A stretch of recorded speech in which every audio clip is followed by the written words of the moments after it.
Η σχολική βιβλιοθήκη του Γυμνασίου Κορισσού, με τη συνεργασία του ΕΚΕΒΗ και της Αντιδημαρχίας Πολιτισμού Καστοριάς, φιλοξενεί στις 13 και 14 Μαΐου στην Καστοριά το συγγραφέα Αντώνη Παπαθεοδούλου και την εικονογράφο Μικτόντε Λιβοριά. Παρασκευή 13 Μαΐου 9 το πρωί, αίθουσα πολλαπλών χρήσεων Κορισσού για το Δημοτικό. Παρασκευή 13 Μαΐου ώρα 11 το πρωί, αίθουσα πολλαπλών χρήσεων Κορισσού για το Γυμνάσιο. Παρασκευή 13 Μαΐου ώρα 7 το απόγευμα, αίθουσα του ΚΘΑΠ Βαλαλά 58 στην Καστοριά. Σάββατο 14 Μαΐου 12 το μεσημέρι, Κωνσταντινίδιος Βιβλιοθήκη Κορισσού.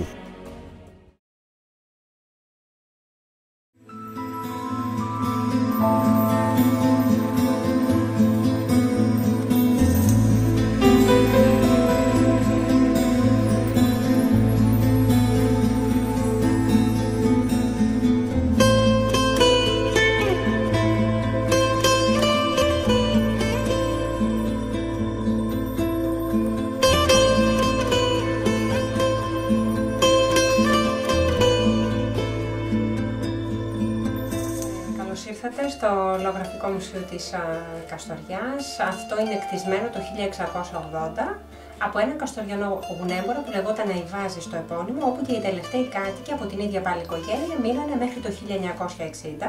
Από το 1975 λειτουργεί ως λογογραφικό μουσείο. Το συγκεκριμένο αρχοντικό ήταν και βέβαια η ιδιοκτησία του Δήμου Καστοριάς, αλλά την έμπνευση για να δημιουργηθεί το λογογραφικό μουσείο την είχε ένας γιατρός στο επάγγελμα, ο κ. Σεκουλίδης, και έτσι παίρνοντας το κτίριο από το Δήμο Καστοριάς το δημιούργησε. Είναι το αντιπροσωπευτικό σπίτι της εποχής εκείνης.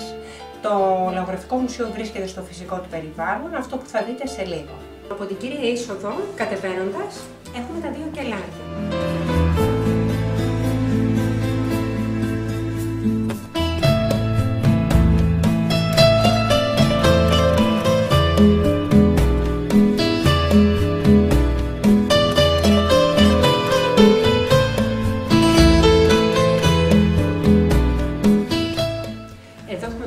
Των τροφίμων. Εδώ γινόταν η αποθήκευση λαδιού λίπους, τα αρνιά, τα τουρσιά δηλαδή, ρετσέλια, πετμέζια, τυριά, μυζήθρες διάφορα και ψηλά ένα κέρατο ελάφι που ήταν ένα είδος τσιγκελιού.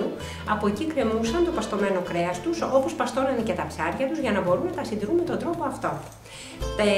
Το ισόγειο είναι με πέτρα και με ξύλο. Τα δύο κελάρια κάτω είναι με χώμα, εδώ με πέτρα, ένα είδος ψυγείου για να μπορεί να γίνεται η συντήρηση κρασιών και τροφίμων. Εδώ έχουμε τα καύσιμα της ημέρας, για τα τζάκια και τα ξυλοκάρβουνα για τα μαγκάλια. Εδώ έχουμε την αποθήκευση του νερού της ημέρας. Το συγκεκριμένο αρχοντικό έχει το δικό του πηγάδι έξω στην αυλή, μεγάλο προνόμιο, ένα σπίτι να έχει το δικό του πηγάδι. Άλλα που δεν είχαν παίρναν από διάφορες πηγές, ακόμη και από τη λίμνη που ήταν πολύ καθαρό το νερό και πόσιμο. Και εδώ πάνω στο μεσοπάτωμα έχουμε ένα χώρο βοηθητικό, αποθηκευτικό, το ψυγείο, το φανάρι, η καρότσα, που εκεί πέρα γινόταν η συντήρηση των τροφίμων για 1, 2, 3 μέρες. Παρασόλια, ομπρέλες, σεντούκια, γαλότσες, ο σοφράς, ικούνια και άλλα διάφορα αντικείμενα. Δίπλα έχουμε τα σύνεργα του καφέ. Ένα αρχοντικό είχε πλήρης αυτονομία, σαν μια μικρή πολιτεία. Δεν χρειαζόταν να βγουν έξω για να αγοράσουν κάτι, ακόμη και το πιο μικρό σπιτάκι, και αυτό είχε τη δική του μικρή αυτονομία. Εδώ έχουμε το ζυμωτάρι κελάρι τροφίμων. Από αυτή την πλευρά έχουμε το αρμάρι με τα γιατροπορεύματα, το φαρμακείο τους που ήταν οι βεντούζες και το υγρό για τις εντριβές από τσίπουρο και κόκκινη πιπεριά την καυτερή. Στα βάζα γινόταν η αποθήκευση των βοτάνων. Εδώ έχουμε αποθήκευση οσπρίων ξηρών καρπών, κατσαρόλες, σίδες ζυγαριές μεγάλες μικρές, πινακωτές με τα πισκίτια, το σκαφίδι του ζυμώματος, το πλαστήρι με τους κλώστες, το σφραγιστό για το πρόσφορο της εκκλησίας και άλλα διάφορα. Τώρα βρισκόμαστε στο καλοκαιρινό δωμάτιο, το οποίο το χρησιμοποιούσε η οικογένεια τα παλαιότερα χρόνια, το καλοκαίρι γιατί ήταν πιο δροσερό. Εμείς όμως για την ανάγκη του Λογογραφικού Μουσείου το έχουμε διαμορφώσει ως εργαστήριο γουναρικής. Εκείνα τα χρόνια υπήρχαν οικοτεχνίες, το εργαστήριο ήταν έξω και οι άλλοι χώροι οι οποίοι δεν υπάρχουν πια. Η γούνα ξεκίνησε πριν από πολλούς αιώνες και για πολλούς αιώνες τη δουλεύανε με τη γλωστή και τη βελόνα στο χέρι. Πρώτη ύλη από τους κάστορες, από τις βίδρες, όπου και η επικρατέστερη εκδοχή για την ονομασία είναι ότι προήλθε από αυτούς. Εδώ έχουμε το τραπεζάκι το λεγόμενο τεζιάκι που σε σχήμα οκλαδών γινόταν το κόψιμο, το χρωμάτισμα Και η πρώτη ποδοκίνητη μηχανή που ήρθε στην πόλη μας είναι η Jacobi, ήρθε το 1884. Και βέβαια η ηλεκτρική μηχανή Bonis που ήρθε στην πόλη μας το 1955 με 60. Η Singer ήταν η χειροκίνητη για τα υφάσματα. Εκεί έχουμε το γουναρικό παλιτό, πώς φορούσαν εκείνα τα χρόνια τη γούνα οι άνθρωποι, με ποιον τρόπο. Η γούνα από μέσα, το ύφασμα από έξω για πρακτικούς λόγους, ο λεγόμενος τζουμπές, που σημαίνει το πανοφόρι στην καστοριανή διάλεκτο. Εδώ έχουμε τη μεγάλη σάλα που εκείνα τα χρόνια γινόταν χωρί στις διάφορες γιορτές και ψηλά που υπάρχουν δύο παράθυρα είναι ο Παρθενώνας, ο γυναικονίτης, τα δωμάτια των μεγάλων κοριτσιών που όταν γινόταν οι διάφορες εορταστικές εκδηλώσεις, οι κοπέλες κοιτούσαν την κίνηση του χορού των προσκεκλημένων πίσω από τις κουρτίνες, από τις τρυπούλες, γιατί εκείνα τα χρόνια οι ελεύθερες κοπέλες δεν ήταν επιτρεπτό να συμμετάσχουν στον ίδιο χώρο. Εδώ έχουμε το δεύτερο σαλόνι, το λεγόμενο κιόσκι, την εντυπωσιακή κρεβάτα, που στις γιορτές καθόταν οι άρχοντες. Τα βιτρό ήταν φερμένα από τη Βενετία Φλωρεντία. Όσα πιο πολλά βιτρό είχε ναρκωτικό, έδειχνε την οικονομική ευμάρεια και τον πλούτο που είχαν αυτοί οι άνθρωποι. Πολλά όμως σπάσανε με τους βομβαρδισμούς επιταλών και έγινε η αντικατάστασή τους μετέπειτα από έναν καστοριανό καλλιτέχνη, τον κύριο Πιστικό, ο οποίος κάνει πολύ ωραία έργα τέχνης. Και εδώ βλέπουμε τη ροζέτα, το πολύφωτο της εποχής που λειτουργούσε με το λάδι και βλέπουμε και κομμάτια ζωγραφικής. Το μεγαλύτερο μέρος του αρχοντικού, όπως και άλλων σπιτιών της εποχής, η τύχη ζωγραφισμένη, όταν όμως στην πόλη μας ήρθε η επιδημία της φυματίωσης που ήταν το 1923 με 1924, τότε οι άνθρωποι βάψανε τα σπίτια τους με ασβέστη για απολύμανση και έτσι χάθηκε η υπέροχη ζωγραφική που είχε σωστεί.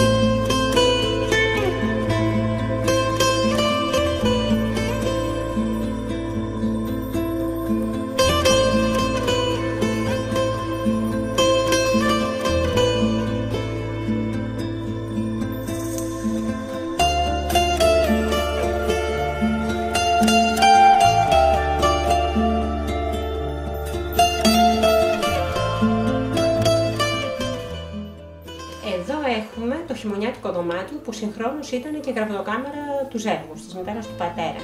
Τα δωμάτια πάντα εκείνα τα χρόνια είχαν διπλές χρήσεις, διότι έξω ήταν τεράστιοι χώροι και η διαμόρφωση των δικών μας σπιτιών είναι όπως τους είδατε, δεν υπήρχαν τζάκια.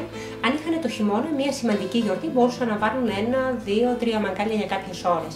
Αλλιώς τα δωμάτια και κρεβατοκάμαρες και καθιστικά. Εδώ ήταν και το δωμάτιο που μαζευόταν τις κρύες νύχτες του χειμώνα, οι βεγγέρες της εποχής με το κρασάκι, τα μεζεδάκια και περνούσαν πολύ ευχάριστες νύχτες του χειμώνα. Εδώ έχουμε ένα άλλο δωμάτιο που είναι το καλό καθημερινό και κρεβατοκάμαρα και καθιστικό παιδικό. Σε ένα κρεβάτι μπορούν να κοιμόταν και 1 και 2 και 3 παιδάκια. Τα κρεβάτια ήταν με άχυρο για να έχουν πολύ καλή μόνωση και όλα αυτά βέβαια ήταν ζωγραφισμένα. Έχουμε το τζάκι, το σοφρά για να μπορούν να τρώνε χαμηλά, το σεκρετέρ με το μαυροπίνακα κάποιες εποχής και άλλα διάφορα αντικείμενα και ένα εκκλησιαστικό βιβλίο παλαιό. Εδώ έχουμε την κουζίνα. Έχουμε την εντυχιζόμενη κουζίνα που μαγειρεύανε. Έχουμε το φούρνο το χειμωνιάτικο, ο οποίος υπήρχε ο καλοκαιρινός από έξω. Μπαλντάδι σινιά, ο νεροχύτης και με το βρυσάκι, το μουσλούκι, όπως το λέγανε τα παλαιότερα χρόνια. Από πίσω υπάρχει το μαγειρίο που μαγειρεύανε με τα καζάνια όταν είχαν πολύ κόσμο να κάνουν τηγανιές, σάλτσες, γλυκά, γιορτές, αραβώνες, γάμους κλπ. Το μουσείο μας είναι καθημερινά από τις 10 μέχρι τις 5 το απόγευμα για να το επισκέπτονται οι συμπολίτες μας και οι άνθρωποι που έρχονται από άλλα μέρη και τις Κυριακές είναι 11 μήνες.